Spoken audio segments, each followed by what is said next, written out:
大家好，撳入去，首先彈出嚟係用戶資料政策，咁撳確認就可以去到下一步啦。咁見到呢個註冊界面呢，我哋首先可以撳自己所屬嘅的士，之後輸入自己嘅電話號碼。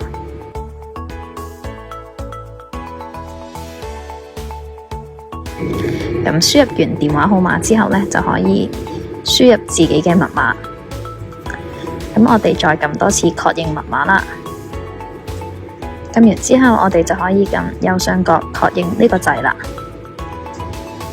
呢度係唔成功嘅，因為密碼係需要英文加埋數目字先可以成功註冊㗎。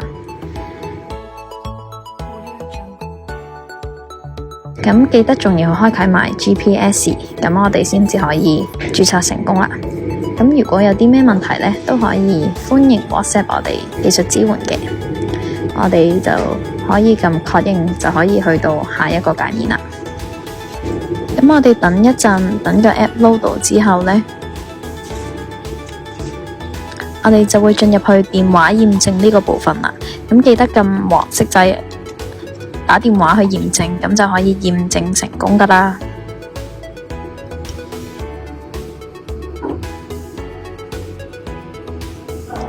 咁驗證成功完之後就撳繼續。咁去到呢個頁面呢，就可以輸入自己嘅稱呼，打完自己嘅名字之後呢，我哋就可以撳繼續，去到下一個步驟啦。咁呢個步驟呢，就係要上傳駕駛執照，咁記得就撳一下張圖，咁你就可以喺自己嘅相簿嗰度上傳自己嘅駕駛執照。咁上傳完圖片之後呢，就要打返駕駛執照嘅號碼。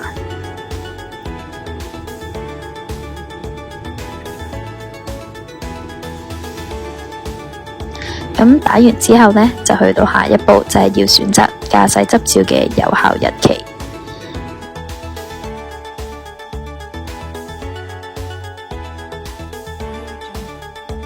咁喺下邊撳完之後呢，就可以撳確認，之後就可以撳繼續，去到下一個步驟啦。去到上傳司機證呢個步驟，咁首先就要輸入自己司機證嘅號碼同埋自己司機證嘅有效到期日子。咁同樣地都係撳確認，之後再點一下相片中一個掣嗰度上傳自己嘅司機證啦。咁按一下繼續，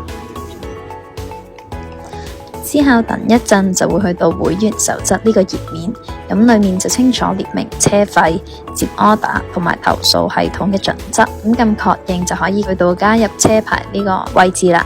咁你就可以選擇自己嘅的士有咩種類啦。咁撳完自己嘅的士種類之後，就會去到加入車牌。咁我哋就可以輸入車牌號碼，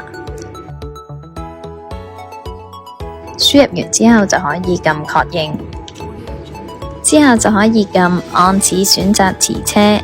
咁去到八達通呢個界面之後，我哋就可以首先撳略過，咁就會去到接單編號。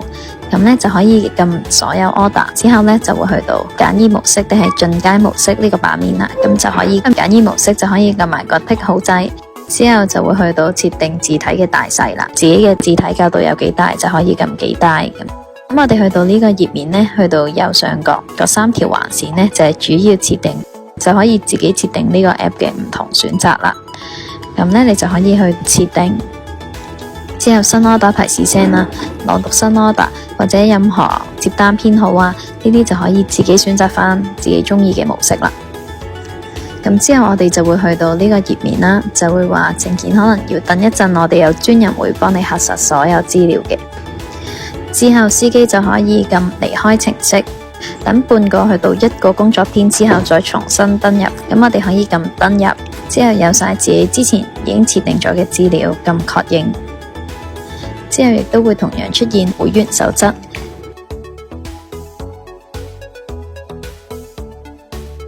之後就可以撳同意，之後就可以上傳自己車牌嘅照片，之後就會去到我哋嘅接貨訂單就會開始出現㗎喇。咁司機由而家開始呢，就可以隨意接自己鍾意嘅訂單。咁我哋今日講住係咁多先，我哋下次再見，拜拜。